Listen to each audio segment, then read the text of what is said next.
concentrate on this new page on our website. There's our website. And if you click on Virtues first, it will bring you to this page right here, which is really helpful in working on any kind of problem, health problem, or a goal you're trying to reach, or problem you're having with your friends or work or spouse, on and on and on, anything. And it may not solve the issue for you, but it helps you to think of it in different ways, and you always learn something.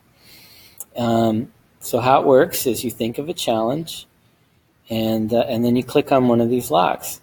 So before coming on here, I already thought of this challenge I'm having. I have a client or someone requesting to be a client, and they need me to help them 2 or 3 times a week, and I don't know if I have it in me to do that, but I'd really like to help them.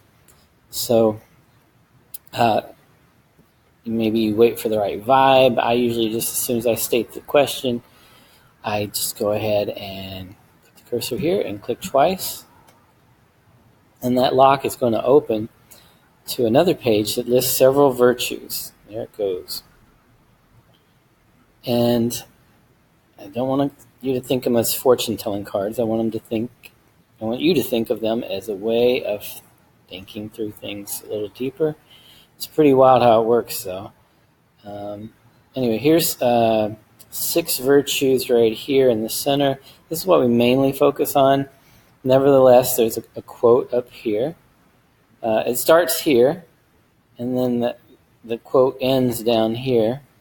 And these quotes come from a book called The 7 Valleys, which actually the 7 Valleys align with the 7 major chakras, if you're familiar with that.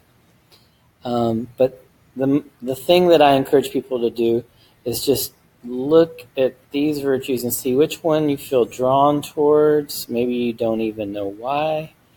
And then if you're really drawn towards one in particular, we'll click on that. And I'm about to do that, but before I do, I will go ahead and take a look at the rest of the cards. So you think of this quote and all the virtues in light of the challenge. And here the quote says, "No bond shall hold them back, and no counsel shall deter them."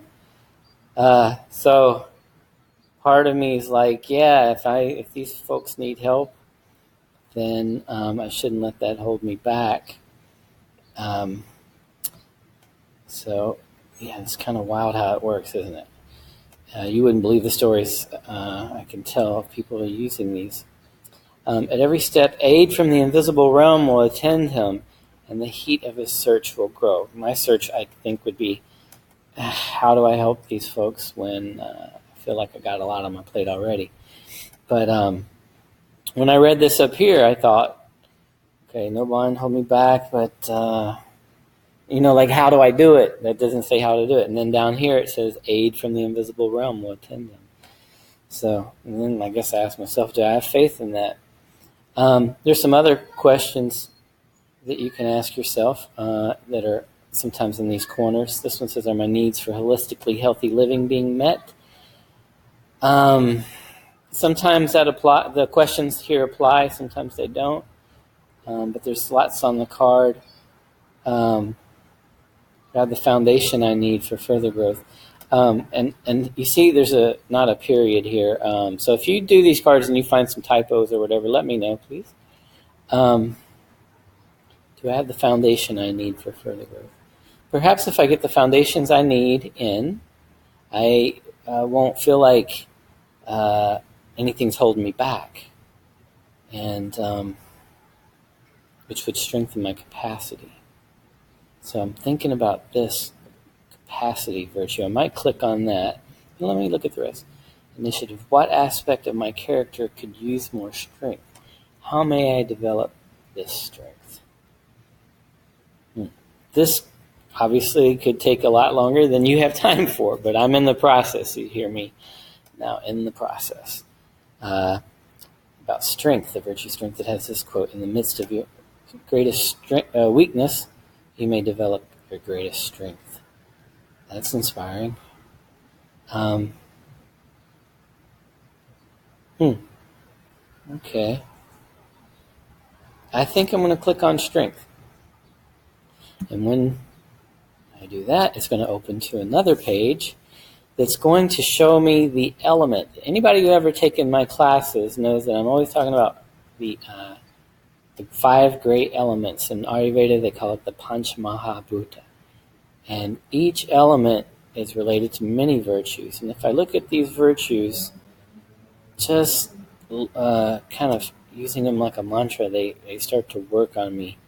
I start to get a certain feeling, and I can weigh each of these virtues in light of action steps I could come up with.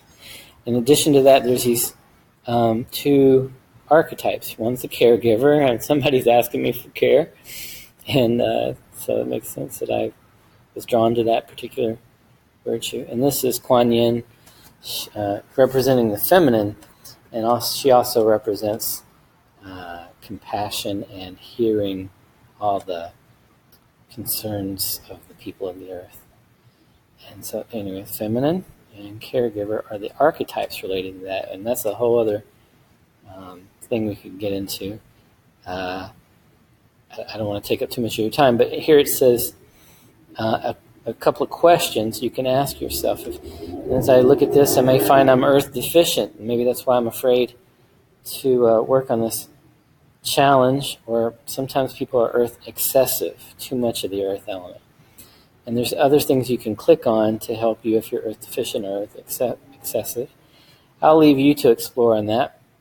But down here, something else you can do is, let's say, I think my issue is in going forth with this, if I want to help these folks, which I'm feeling like I want to, I can work these meridians in my body. These meridians, when you hold postures or you get the meridian, these energy channels called meridians, I don't want to use the word manipulated, but when they're activated through manipulation, such as asana or massage, and many other ways, which in time this website will grow with teaching you other ways.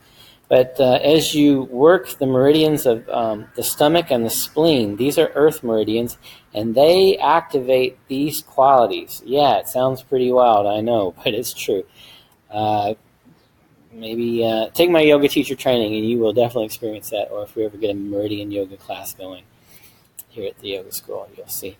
And so you say, we click on spleen meridian, and you will see. Sorry, it's a little slow right now because I think because I'm recording is okay. Here it goes. Recording is okay. You see this little light? It's following the spleen meridian. You could work that with acupressure massage. You can work it with asanas. Sorry about the graphic detail there. And whether you know the asanas that work this or not, you can kind of figure out what stretches it. You can create resistance stretching. That's the best though. So I could work spleen meridian or I could work stomach meridian. Either one of those activates these qualities. Helps me to bring up those qualities. And if I could do that, I can see as I look through these qualities, these are what I need to help these people. So it works every time. Sometimes people don't see it. It takes a little while, but you stay with it and you will find that it works. It gives you some answers. And it has some answers for me. It has some action steps for me. Now it's for me to do the job. Now let me show you something else about this page where the locks are. Again, sorry, it's a little slow.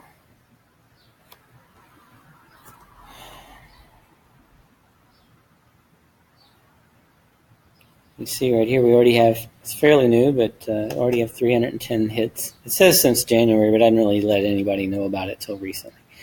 But also on this page, if you scroll down, you can learn about our nonprofit organization called Virtues First, and you can donate to Virtues First. And, well, why do I want to donate to Virtues First? Well, if you read about it here, I think you'll be inspired. It really helps.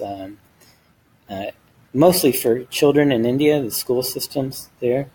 Very inspiring ways to approach school, addressing serious challenges in India, really around the world. And then here's another tool you can use. These represent the elements. You can ask yourself, which element do I feel drawn towards? Maybe it's the air element. Maybe I feel drawn to space, water. And we just looked at earth element a little while ago. So you can just say, what element am I drawn towards in light of my challenge? And then you can scroll on down, reading more about Virtues First, what we do in Virtues First. And while you're reading and getting inspired, hopefully, maybe someday, you click on Donate. Or maybe you just click on Donate because you come here all the time like I do, and you get inspired to, you come here all the time and you're using this, and you feel like maybe you want to give back. This page is various archetypes. You ask yourself, why am I drawn to this image in light of my challenge? Or why am I drawn to this image in light of my challenge? And so forth. Click on it and you will get some insights, much like as we saw before. And then some more stuff on Virtues First, things, projects that we're doing. And here's one last page I'll show you and I'll let you go. It's the greater vision of Virtues First. And sorry, it's slow again. But this page that you just saw was a summary of Virtues First. But if you really want to get involved with Virtues First and all the different projects we have, you can see them all here. Virtues-based education, literacy, aftercare, so many things. And the reason why it's in a spiral is because they all work together organically. So you can click on any of these, like for example, core of it all is virtues-based education. Click on that, and it's going to take you to what is virtues-based education. If you have children, I encourage you to click that right there and learn about virtues-based education. And I bet you didn't even know we had all this on our websites. This has actually been here for quite a while. So anyway, you can learn about many different things on our website. There are probably 1,000 pages on our website. And I thank you very much for your attention. Please let me, if you do this, please let me know how it went for you. Like I say, I come here 2 or 3 times a day, and it's always insightful. I hope it's insightful for you as well. Thanks for your time. Namaste.